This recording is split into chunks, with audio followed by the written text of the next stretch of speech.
Blessings and welcome to Sohum sessions. My name is Renee, and today we're going to look into understanding polyvagal theory and how it's related to the root chakra. And we're also going to do some somatic exercises to help to relieve any stuck tension that is attached to any specific memories and completely regulate the nervous system. So, why is it important to understand any of this? A lot of us don't know that we have been programmed from the moment that we came into this earth, and our nervous system is essentially a supercomputer. We are supercomputers, and all of the information that we're taking in is controlling our reactions, the way we see, the way we hear, the way we sense. Everything is controlled by our nervous systems. So to the point where the taste in our mouths or the words that we hear are literally controlled by where we're at on our nervous system circuitry. So having an understanding of how your nervous system works allows you to step back into the driver's seat and really take control of your life. It allows you to release what no longer serves, and it allows you to have a deeper connection with the people in your life, with the people that you collaborate with, and with life itself, just to bring a sense of deeper security and safety and awareness. So having a better idea and understanding of these terms and how we can work with them to bring ourselves into regulation is extremely useful. And obviously, I'm really passionate about it.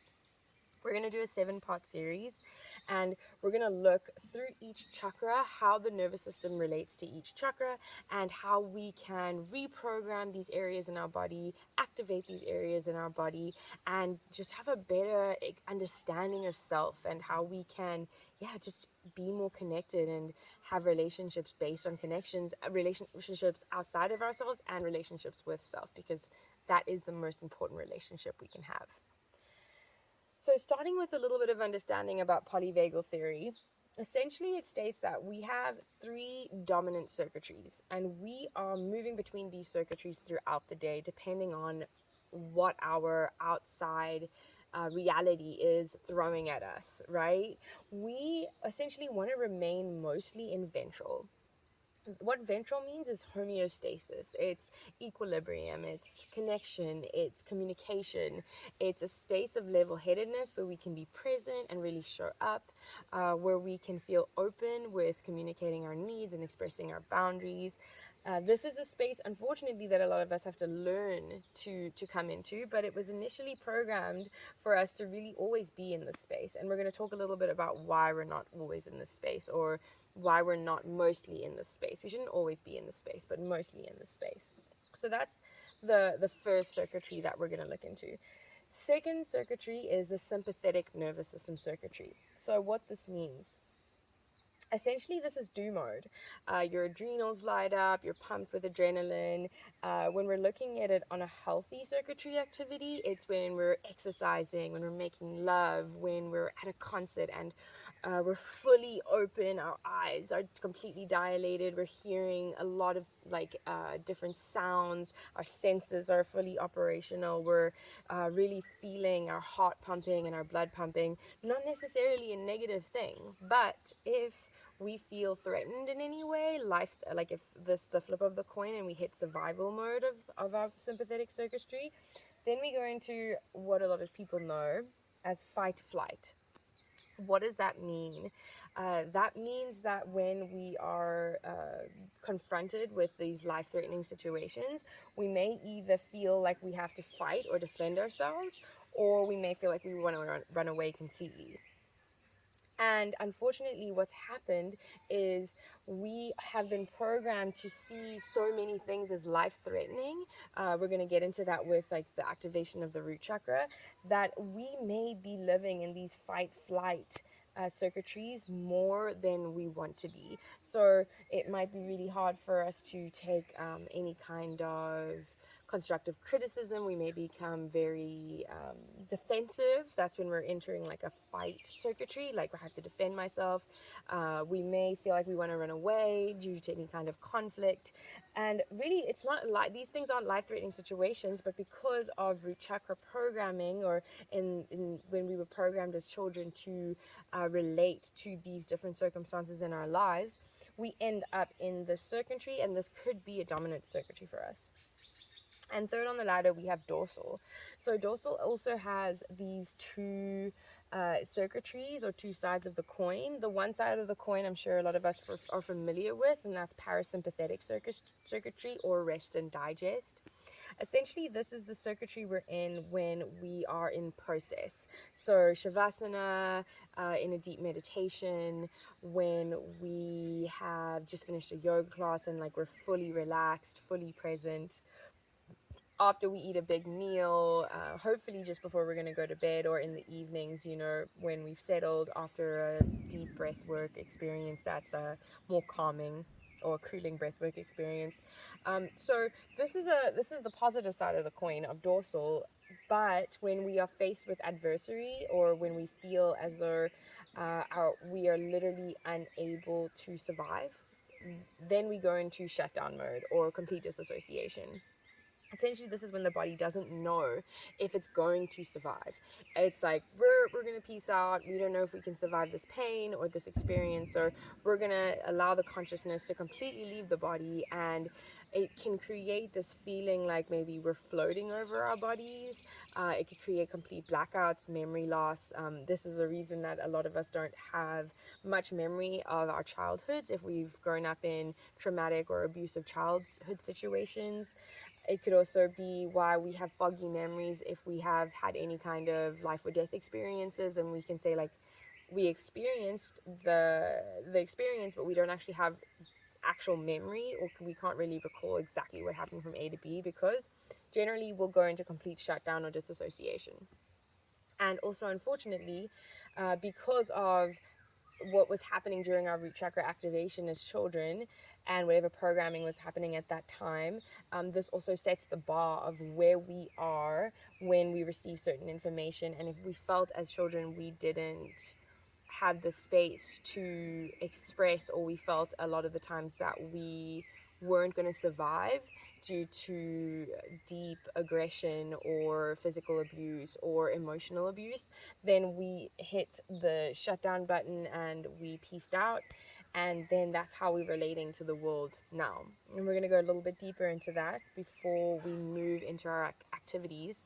So essentially, how it relates to the root chakra, as I've been expressing, is when we come into this earth, this energy center is activated, right? For the first few years of our life, it's almost absorbing all of the information through the lens of the eyes of our family. So we're learning how to eat, how to walk, how to think, how to communicate through our mothers, our fathers, our siblings, possibly our grandparents.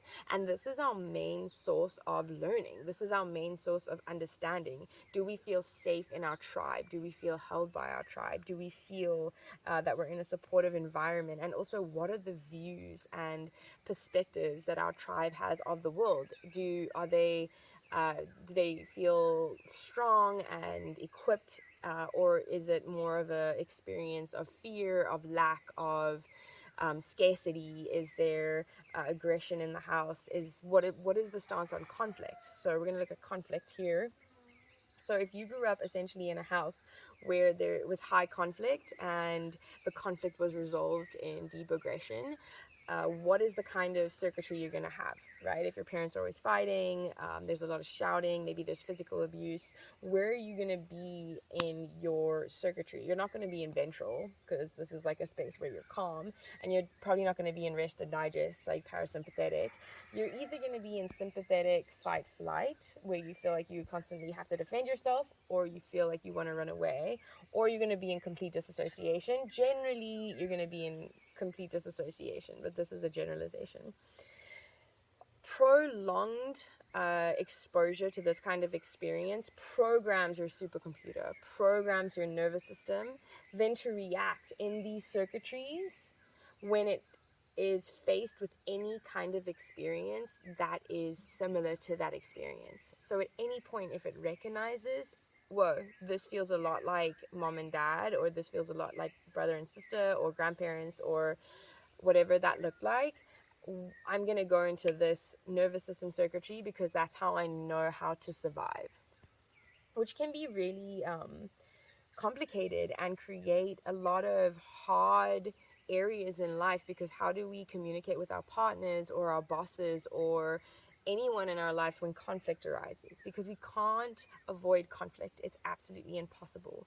We're not going to have the same viewpoints as everybody. We're not going to agree with what everybody has to say, and they're not going to agree with what everything we have to say. We have to be able to stand true in our boundaries, express our truth, and also be able to hear other people's truths and their reflections without either running away, becoming extremely defensive, or like piecing out of the room. Like, I don't know if you've ever had a conversation with a partner or a friend where you're expressing something that might be a bit sticky or might be a bit hard or dense, and they completely leave the space. Like, the consciousness is gone, they're not here anymore. And this may be really triggering and make you feel like they don't care or they're not listening, but really they're having a nervous system reaction. This is just their programming. So this can really help understanding this as well if someone else is having a nervous system reaction, because it can allow us to have some compassion and kindness and patience, because we're all learning now how to reprogram our nervous systems to be able to show up in this reality and really have relationships that are more connected, and relationships with ourselves that are more connected as well. So amazing thing is, scientifically proven, we have seen that it is possible to reprogram the nervous system. Neuroplasticity is real, and what that means is we have the ability to change the way we are programmed, change the way we were programmed, even if it was at our base level of how we came into this world, and reprogram ourselves in the way that we want to react, in the way that we feel is going to be the most clear and calm and compassionate and communicative. And there are many ways that we do that, but we have to work somatically with the body. We can't think our way out of a nervous system reaction because it's happening in the body, right? So next step, we're going to do some activities to help to regulate the nervous system, and we're going to move through the ladder. Trigger warning, we are going to invoke some dense emotions, but we will do somatic activities to help move through that. So let's get comfortable. If you aren't already, we're going to take a few deep breaths in, and we're going to come into the space. How do we do that? We're going to move our bodies. We're going to do some primal movements back and forth, some deep stretches, deep inhalations through the whole body, stomach, sternum, chest. And we're going to exhale all the stagnant old energy out. We're going to keep moving here, shaking out the hands, slightly bobbing up and down. We're going to move the neck side to side, and we're going to keep inhaling and exhaling all the old stagnant energy. We're going to just move our head in a few vertical movements. Essentially, we're just coming into the body. We just took in a lot of cognitive information, and we want to do whatever we can to bring more attention to our somatic experience. So we're going to tap as well, just tapping all over the body, waking up the body, letting the body know that we're putting more attention into this area and coming out of the mind. Let's do 3 more deep breaths together.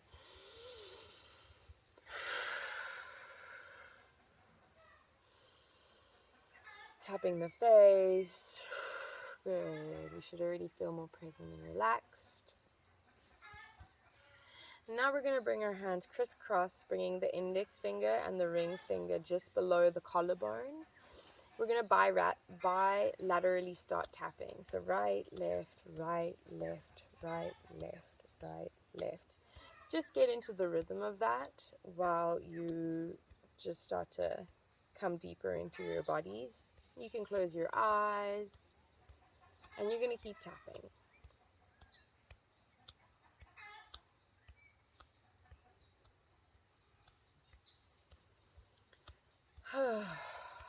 Firstly, we're going to invoke a moment of conflict as a child in our families, so relating to our parents, our siblings, our grandparents. The conflict could be projected at you, or it could be happening around you and you are present in the experience, but you are having a nervous system reaction. It is having an effect on how you are feeling. try to completely visualize this experience.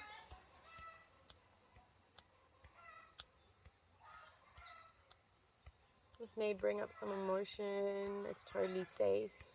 Just letting the nervous system know that this is a safe space to feel, that your body is a safe space to feel whatever it is you need to feel.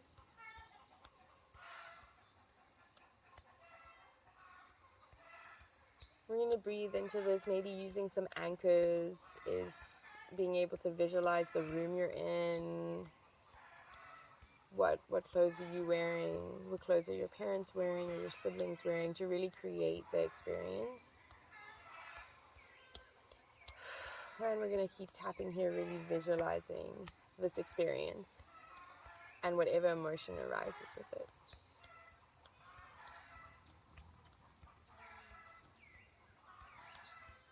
Keep tapping, making sure the tapping is rhythmical.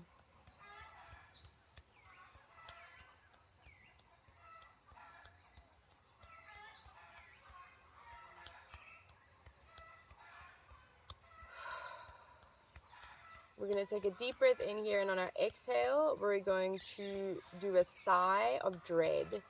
So I'm going to do it with you. If we need to do it twice, we can do it twice to really feel it through our bodies. We're going to take a deep breath in, and a sigh of despair, sigh of dread.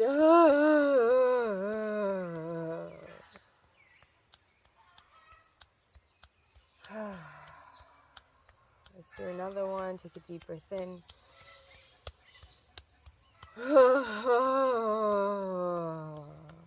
Exhaling all the stagnant air, keeping the tapping movement.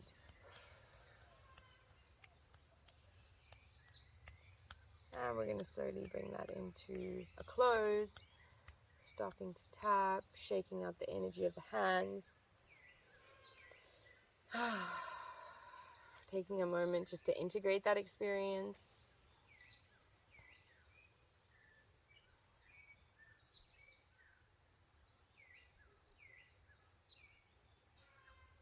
Taking a deep breath in together. Through the whole body, we're going to bring ourselves back into a crisscross, and we're going to start tapping again.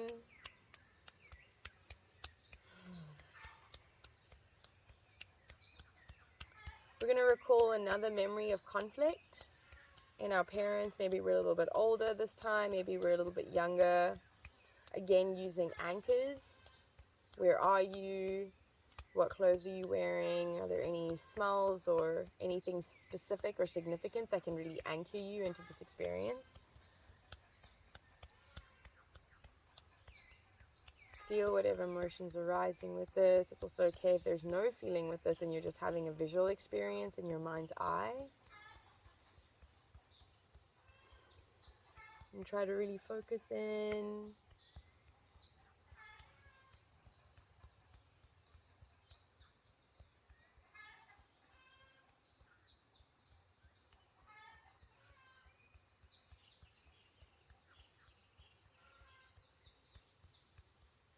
And from here, we're going to take a deep breath in, and we're going to express a sigh of rage, anger, frustration.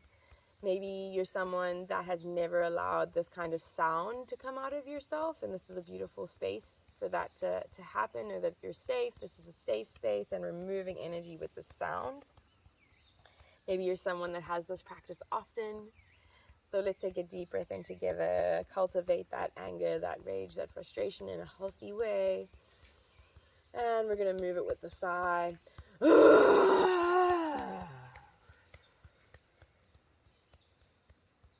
Beautiful. Slowly stopping tapping. Coming out, shaking out the hands, shaking out the hands.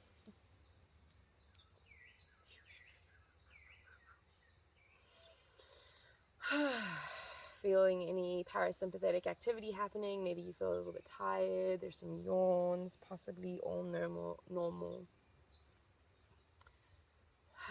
And we're going to do our last circuitry. We're going to come into the ventral circuitry. We're going to bring our hands crisscross for the last time, and we're going to start tapping bilaterally.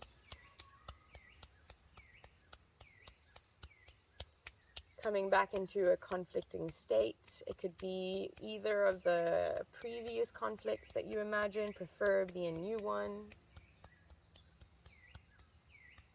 When you were a child, we're staying in the realms of the root chakra and the programmings that we received during this energy activation.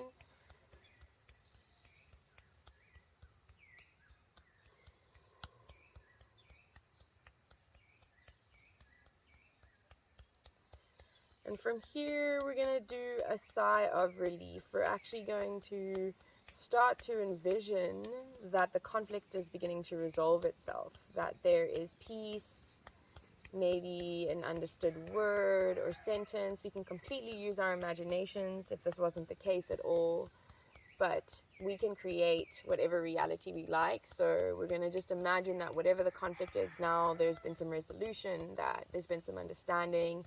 Maybe our family members are hugging and laughing. Even if this was never possible, right now in your mind's eye it is. We're going to take a deep breath in while we visualize this, and we're going to do a sigh of relief.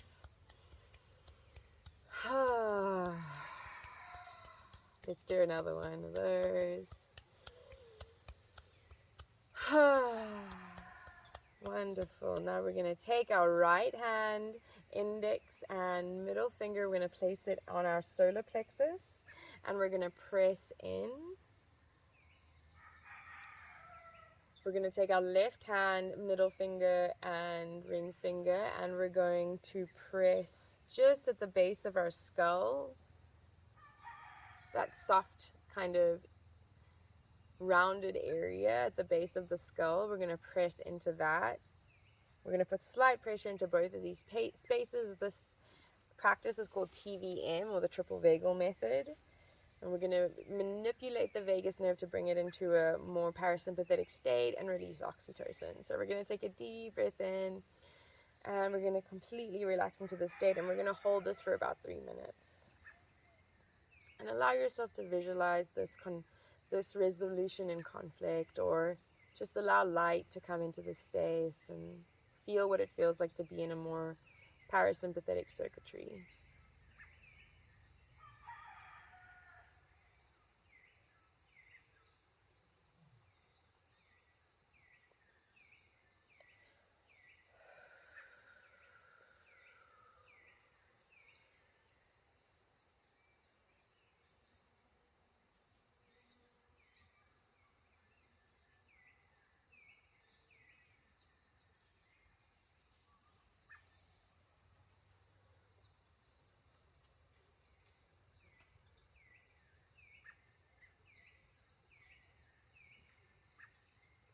Keeping the applied pressure.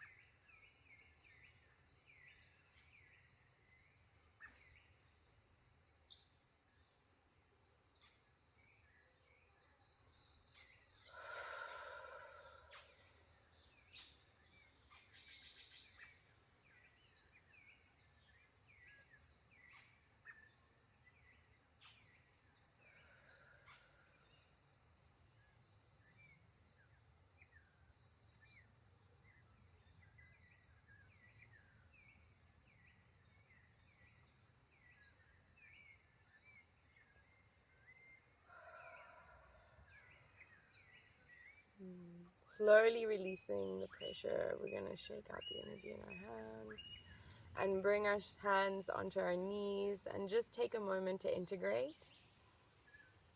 You may feel some tingling in the head, in the body.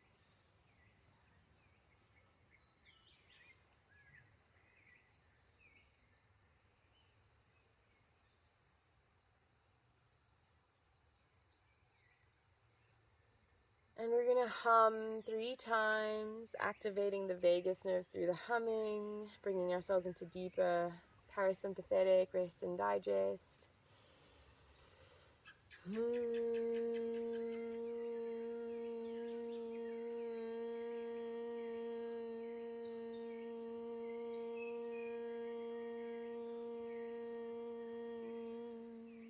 Also known as Brahmari breath And pranayam, take a deep breath in.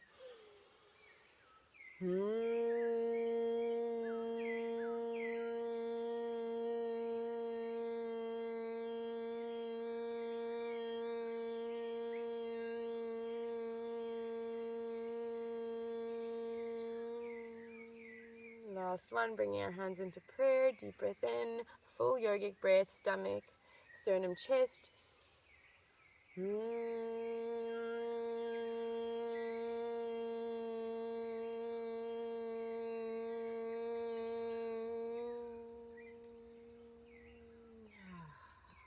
Wonderful. I know that I'm feeling really relaxed. I hope you guys enjoyed the session today.